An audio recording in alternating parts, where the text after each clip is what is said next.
Okay, hi dancers. So good to see you. I hope that you can hear me this time. And I just wanted to go over a little bit of business before we start in quickly on the Modern Dance PowerPoint. So we will have, because we had a delay in some computer technology, we will be having an assignment due every week from now until the first week of May. This class will be done by the second week of May. I don't anticipate this should be too much of a problem if you just watch the videos and then write a one-page response. They'll all be submitted online in the assignment section. I can't stress to you enough how important it is to check the assignment section and make sure that you're on top of what's supposed to be due.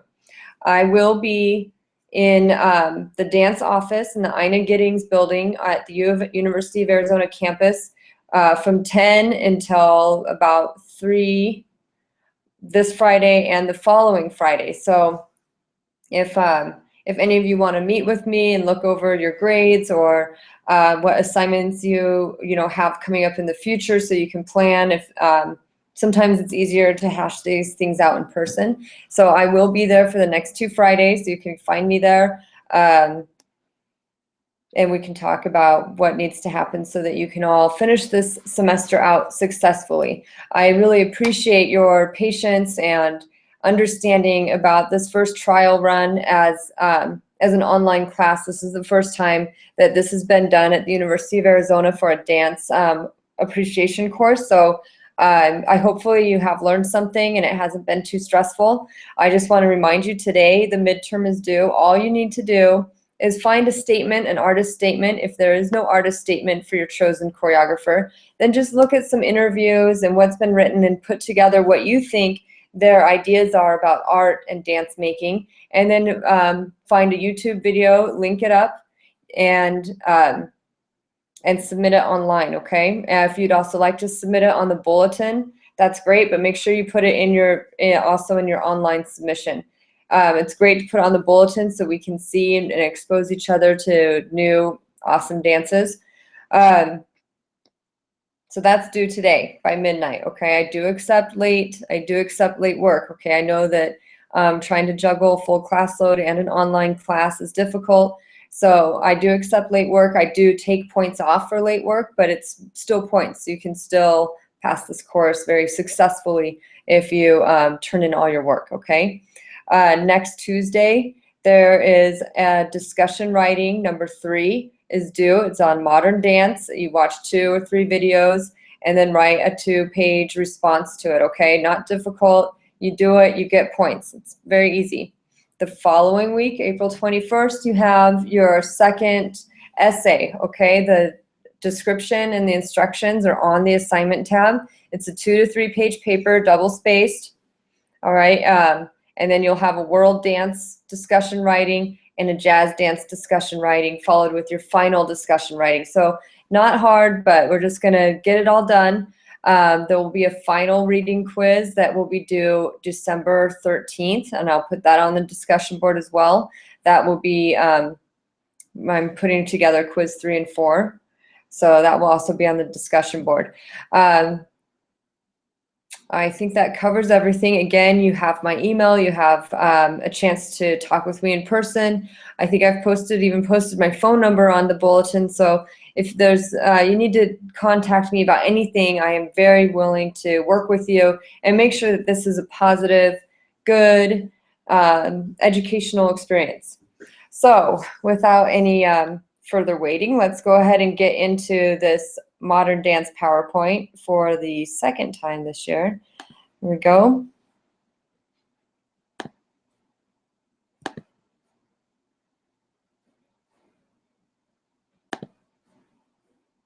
Let's see.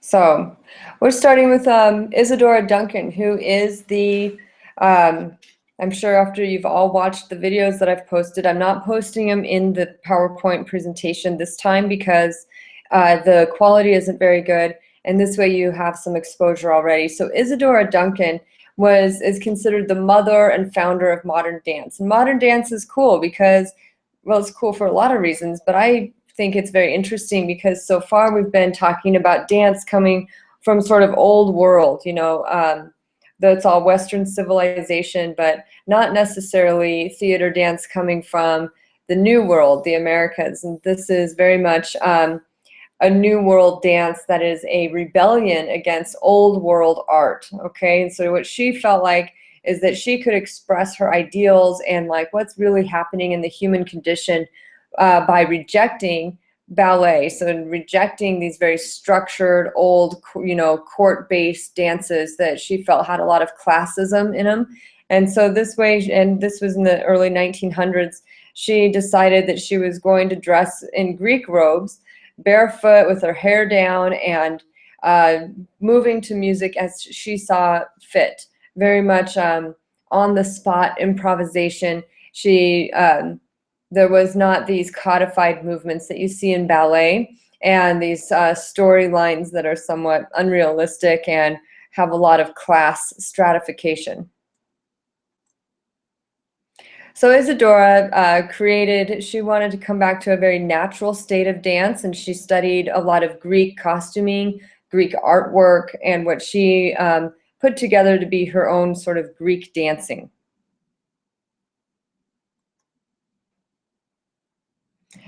Isadora inspires visual artists of her day. So she was very much a pioneer, as already mentioned, in modern dance, but she was doing something that was very, very avant-garde, very risque, if you will, to be dancing around barefoot with bare legs and her hair down in the early 1900s as a woman, or as a man for that matter, was very much unheard of and not seen.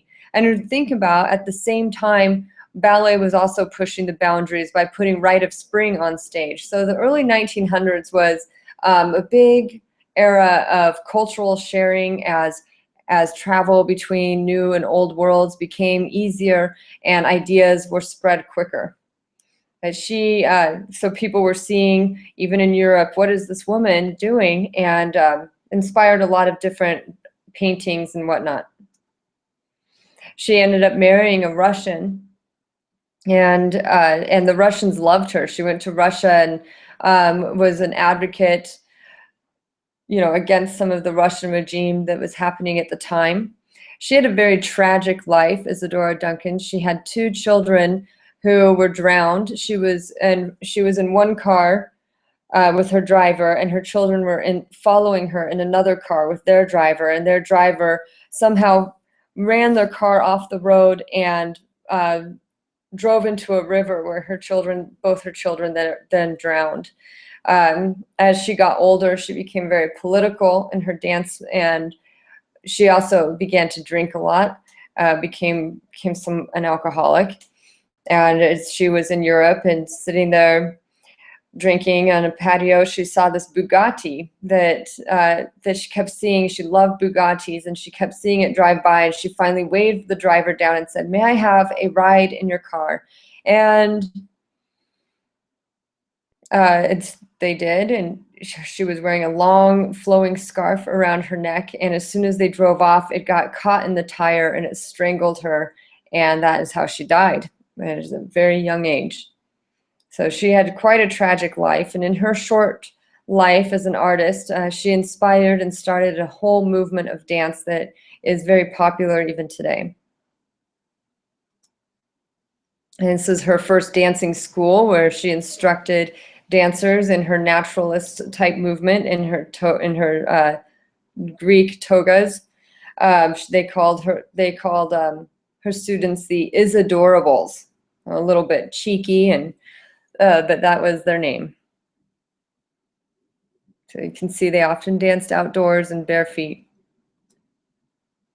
Ruth St. Denis was also a dancer who saw what Isadora was doing and then wanted to take her dancing in a different direction. At the time, if you weren't Isadora and dancing in togas and bare feet, then you were like a can-can dancer, maybe not the most well thought of female dancer. And she really wanted to put herself as a respectable woman and artist and dancer on stage, but doing other things besides what Isadora was doing. However, she was inspired by Isadora's courage and bravery, and she began doing her own kind of stylized and dramatic dance. And so she liked to study other cultures around the world and then put together her dances in this way. Ted Shawn was her husband, and he saw her dancing in Colorado and decided that is what he wanted to do. And he studied extensively with Ruth St. Denis. They were married, and he was a real pioneer for putting male dancers on stage.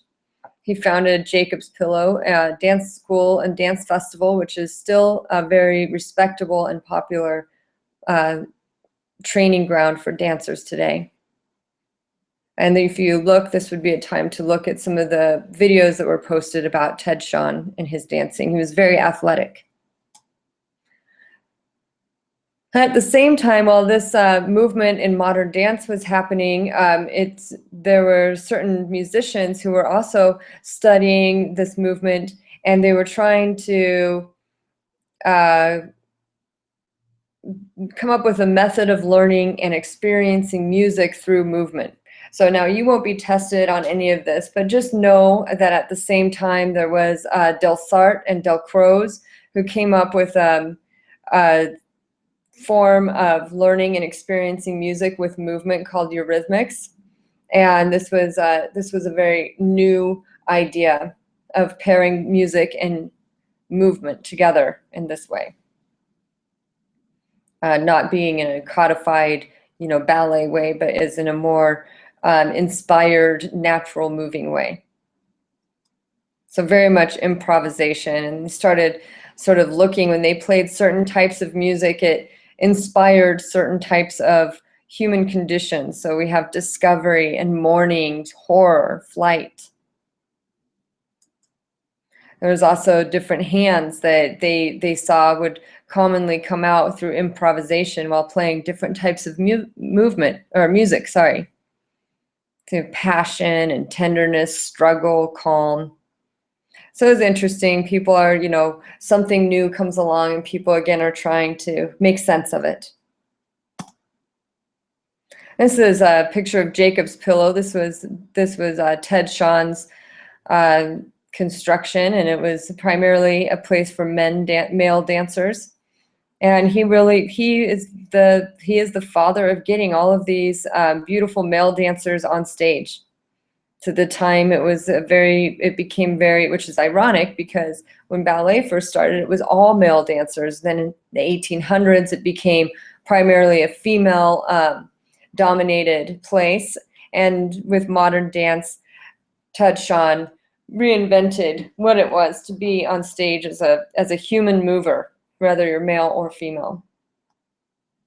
These are dancers, a picture of dancers from the Denis Shawn School. That is the school that Ruth St. Denis and Ted Shawn, in their marriage, they also made a school and inspired some of the most prominent modern dancers that are still influencing what we see today. More pictures of their dances.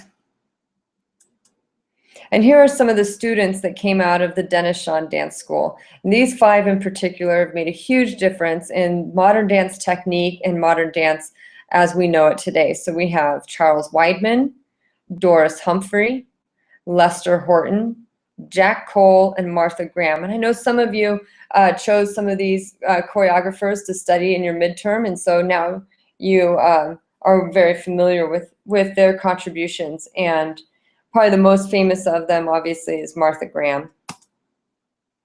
Lester Horton created his technique in the 1940s in California, and he really wanted to inspire a sense of theater and an exploration on how to move that strengthened and lengthened the body and was anatomically correct. So he was very much into proper dance, injury prevention, and he trained countless dancers, extremely strong dancers, including Bella Lewinsky and Alvin Ailey, probably the most famous.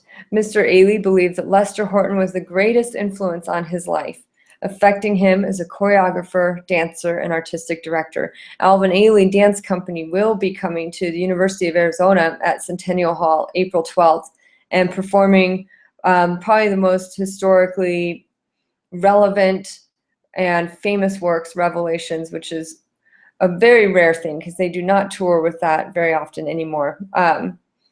So if you get a chance to go, I highly suggest going, and you can use that for your performance critique. So that's April 12th at 7:30 at Centennial Hall. And we have Charles Weidman, and he liked to, he was also, you know, putting very dramatic things on stage, but he liked to incorporate a lot of improvisation and humor as well. So he brought that's what he brought to the table. And we have Jack Cole, who while trained as a modern dancer, he is really considered the father of jazz dance. He choreographed for Hollywood and on Broadway. He worked with Marilyn Monroe,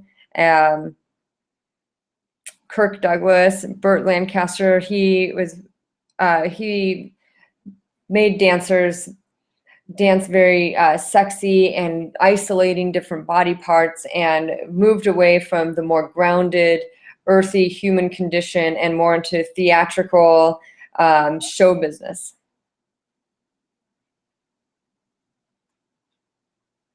Doris Humphrey was another beautiful choreographer, and what she brought to modern dance was this idea of fall and recovery, rise and fall. She felt that life's most beautiful gift and moments was in both the tragedy and the elation of the human condition, and that it was our resiliency to get back up that made our life exciting, and therefore made our dances exciting as well.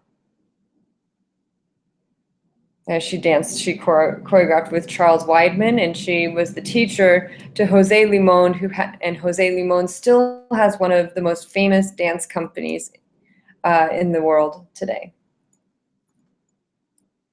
And of course, there's Martha Graham. Martha was always wanted to be a dancer. Her father was a psychologist, and he felt that dancing was not a proper career choice or a place of study for his daughter. However, when he died, then Martha Graham went to the Dennis Shawn Dance School and became a very talented and expressive dancer, and has now become probably one of the most famous choreographers in the world in modern dance. And what she believed, she took some of the beliefs from her psychologist father and really believed that it was that all of our feelings and our emotions come from our gut. And so she had the use of the spine is really important in her technique, with the contracting and releasing of the spine. And while this was all happening in America, ideas were spreading to Europe as well, and particularly in Germany. There was a woman named Mary Wigman, who, along with Kurt Joost, and you saw in the Witch Dance, which was probably one of her most famous dances. I posted that on the bulletin, so if you want to go back and take a look at that, that's what we're referring to. And then I posted a funny one about it was a Lady Gaga overlay of the Witch Dance, but just goes to show that what her belief was is that dance can be completely separate from music, and that dance is an art form that can stand alone. And this was a very important and revolutionary idea, because up until Mary Wigman, most people were doing dance inspired by music. And if it wasn't necessarily inspired by the music, it was definitely always performed to music, where she would just perform the movement without music. And I think because she choreographed her movement without music, you can do things like overlay Lady Gaga, and the dance still looks relevant. One of her students, Hanya Holm, was she left Germany after studying with Mary Wigman for a long period of time, and became a choreographer on Broadway, and then was one of the first people to bring dance as an academic subject to the Colorado College.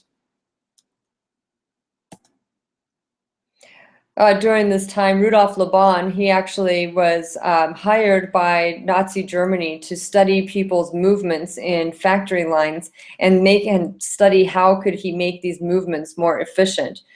He then fled Germany and began studying dancers and their movement. And he came up with a notation system called Lava notation, in which he could describe and record dancers. And so this was before YouTube videos and phone recorders.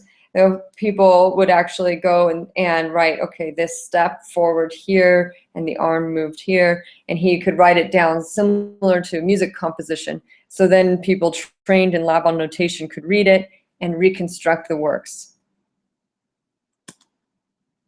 Here's some pictures of Kurt Jooss, also a very famous European choreographer. The Green Table in 1932 was a dance in particular about war, as we were heading into World War II and finishing up World War I. This dance was inspired by that, and people making decisions about death and life. And even though they're making the decisions around the table, death, the person playing death is pictured in the center, still comes for us all, regardless. This are just some more choreographers. This was a student of Hanya Holm, and he was very much more interested in putting shapes and athleticism on stage. So as opposed to Martha Graham, who very much was putting stories and emotional experience on stage, Alwyn Nikolai decided to make it more of movement for movement's sake and looking at it from a visual artist's perspective. These are some of the men who danced for Martha Graham, who then ended up forming their own companies. Martha Graham actually dated all of these men also, so that's kind of funny. Eric Hawkins, Paul Taylor, Merce Cunningham. Paul Taylor, still alive today, still a very prominent choreographer and an extremely athletic man, and is sort of considered the bad boy or naughty boy of modern dances because he is so willing to put controversial subject on stage. And in fact, your discussion writing for the modern dance has some Paul Taylor works in it. Merce Cunningham was more abstract, and he would often go in and he was very interested in who was making the dance, the audience or the choreographer. And so sometimes he would go in there and allow the audience to tell the choreographer which sections to do and how the dance was going to be. He was much more audience interactive. So that is our wraps up our PowerPoint.